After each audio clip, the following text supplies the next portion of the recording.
Ang pagpapakain sa mga bata ay dapat sinisimula ng maaga sa pagbibigay sa kanila ng iba't ibang klase ng pagkain para maging pamilyar sila sa iba't ibang lasa at texture ng pagkain.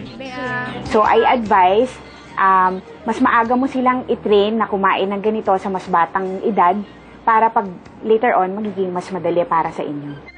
Live by example. Bilang magulang, dapat ay magpakita ng magandang ehemplo sa mga anak sa tamang uri ng kinakain. Dapat kung ano yung nakikita nilang kinakain mo, yung gusto mong makita nilang kainin ng anak mo, yun din dapat ang kinakain mo.